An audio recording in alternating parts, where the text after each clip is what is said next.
ବର୍ତ୍ତମାନ ଦେଖନ୍ତୁ ଦର୍ଶକ ବନ୍ଧୁ, ବର୍ଷା ହେଉଛି, ବିଲରେ ପାଣି ଛିଡ଼ା ହେଇଯାଇଛି। ଚାଷୀମାନେ କ'ଣ କରିବେ ଦେଖନ୍ତୁ, ଆପଣଙ୍କୁ ପାଣି ଛିଡ଼ା ହେଇଯାଇଛି, ବର୍ଷା ପାଣି।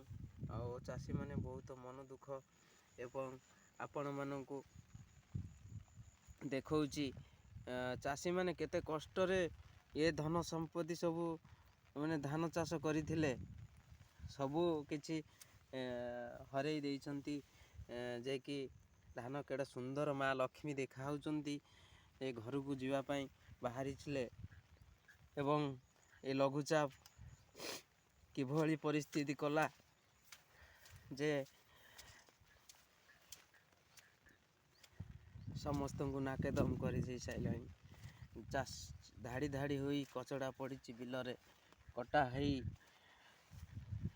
ହୋଇକି ପଡ଼ିଛି। କେତେ ମନ ଦୁଃଖ କଷ୍ଟରେ ଚାଷୀ କେତେ ଖୁସି ଥିଲେ ଧାନ ମୁଠେକେ ଘରକୁ ନେଇ ତାକୁ ଅମଳ କରି ପୁଣି ବର୍ଷ ପାଇଁ ସଂଗ୍ରହ କରି ମୁଁ ଖାଦ୍ୟ। ଚାଷୀମାନେ ଦେଖନ୍ତୁ ବିଲରେ ପାଣି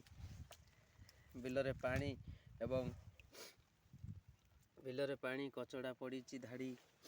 କ'ଣ କରାଯିବ, ସେଥିପାଇଁ ବହୁତ ଦୁଃଖ ଲାଗୁଛି। ଭଗବାନ ଯାହା କରିବେ ପ୍ରାଣୀର ମଙ୍ଗଳ ପାଇଁ, ହେଲେ ମଙ୍ଗଳର ଏଇସବୁ ପରିସ୍ଥିତି ଦେଖିବାକୁ ପଡ଼ୁଛି। ଦେଖନ୍ତୁ ଶହ ଶହ ଚାଷ ବିଲ ଏଠି ପଡ଼ିଛି। ଏଠି ଦେଖନ୍ତୁ ଏପଟରେ ଆପଣଙ୍କର ଦେଖିବାକୁ ପାଇବେ, ଏଇଟା ଆମର ସାରୁଅ ଗାଁ। ଏଠି ଆପଣଙ୍କୁ ଟିକେ ଜୁମ୍ କରି ଦେଖାଉଛି, ଏ ସାରୁଅ ଗ୍ରାମ। ଏଇଠି ଦେଖନ୍ତୁ ସାରୁଅ ଗ୍ରାମରେ କେତେ, ଏଇଟାକୁ କୁହନ୍ତି ମାଧଗଡ଼ିଆ। ଏଇ ଯେଉଁ ଜାଗାଟି ଦେଖୁଛନ୍ତି, ଏ ଜାଗାଟି ହେଉଛି ଆମର ମାଧଗଡ଼ିଆ। ଆଉ ଏପଟରେ ଦେଖୁଛନ୍ତି ଆପଣଙ୍କର ସେଟାକୁ ପୋଡ଼ା ଗଢ଼ିଆ କୁହନ୍ତି। ଆଉ ଏପଟେ ଦେଖୁଛନ୍ତି ଏଇଟା ହେଉଛି ଚୁପସି ଗଢ଼ିଆ କୁହନ୍ତି। ଏପଟେ ଦେଖନ୍ତୁ ଏଇଟା ହେଉଛି ସାରୁଅ ଗ୍ରାମ। ଏପଟରେ ଦେଖନ୍ତୁ ଆମର ସାରୁଅ ଗ୍ରାମ ନେଲଡିହ କୁହନ୍ତି, ଏ ନେଲଡିହ। ଆଉ ଏପଟରେ ଆପଣ ଦେଖିପାରିବେ ମିଲ୍ ଅଛି, ଆମ କୁର୍ସିରା ମିଲ୍। ଆଉ ଏପଟେ ଦେଖିପାରିବେ ଆପଣଙ୍କର କୁର୍ସିରା ଗାଁ ଦେଖନ୍ତୁ। ଆଉ ଏଇଭଳି ଚାଷ କାମ ସବୁ ଚାଷ ହେଇଛି। ବର୍ତ୍ତମାନ ଆପଣଙ୍କୁ ଦେଖାଉଛି ସେ ଦୃଶ୍ୟ, ଯେ କି ଚାଷ କେତେ କଷ୍ଟରେ କରାହେଇଛି ବର୍ଷ ସାରା ଖାଇବା ପାଇଁ। ଘର ପରିବାର, ଗୋଟିଏ ମୁରବୀ ଲୋକ ଘର ଚାଷ କରିଥାଏ। ଘରର 6-7 ଜଣ 10 ଜଣ ଲୋକଙ୍କୁ ସେ ଏଇ ଧାନ ଚାଷ କରିଥାନ୍ତି, କେତେ ଖୁସିରେ ରହିବା ପାଇଁ ବର୍ଷ ସାରା ଖାଇ ପିଇକି। ଆଉ ବର୍ତ୍ତମାନ ଇଏ ଲଘୁଚାପ କି ଦଣ୍ଡ ଦେଉଛି ଚାଷୀଙ୍କୁ। ବର୍ତ୍ତମାନ ଆମେ ନେଲଡିହ ଆଡ଼କୁ ଯାଉଛନ୍ତି। ନେଲଡିହ ଆଡ଼େ ଆପଣମାନଙ୍କୁ ଦେଖାଉଛି, ଟିକିଏ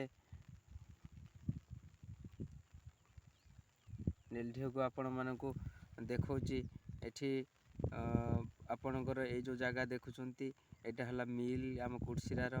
ଆଉ ଏଇଟା ହେଉଛି ଆମର ନେଲଡିହ, ଯେ କି ଆପଣଙ୍କ ମାନଙ୍କ ପାଇଁ ଏଠି ସବୁ ମାନେ ଚାଷ ପଡ଼ିଛି। ଚାଷ ବହୁତ ଶହ ବାଟି ଚାଷ, ଏଠି ଶହ ଏକର ଚାଷ ଆପଣମାନଙ୍କ ପାଇଁ ଏଠି ରହିଛି। ଯେ କି ସବୁ ଅଞ୍ଚଳର ଆମ ଭଦ୍ରକ ଜିଲ୍ଲା ବର୍ତ୍ତମାନ ପାଣି ବିଲରେ ହେଇଗଲାଣି। ଆଉ କ'ଣ କରାଯିବ, ସେଥିପାଇଁ ଆପଣମାନଙ୍କୁ ନେଇକି ଯାଉଛି ଆଉ ଏକ ବ୍ଲଗ ଭିଡ଼ିଓକୁ। ଆପଣମାନେ ସମସ୍ତେ ଭଲରେ ଥାଆନ୍ତୁ।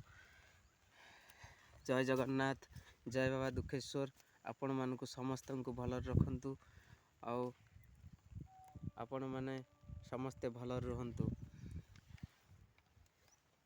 ଦେଖନ୍ତୁ ମୁଁ ବର୍ଷାରେ ରେନିକୋଟ୍ ନାଇ ଆପଣମାନଙ୍କ ପାଇଁ ଏଠି ବ୍ଲଗ୍ କରୁଛି। ଗୋଟିଏ ସେୟାର ଆଉ ଗୋଟେ ଲାଇକ୍ କରିବେ। ଧନ୍ୟବାଦ। ଜୟ ଜଗନ୍ନାଥ, ଜୟ ବାବା ଦୁଃଖେଶ୍ୱର।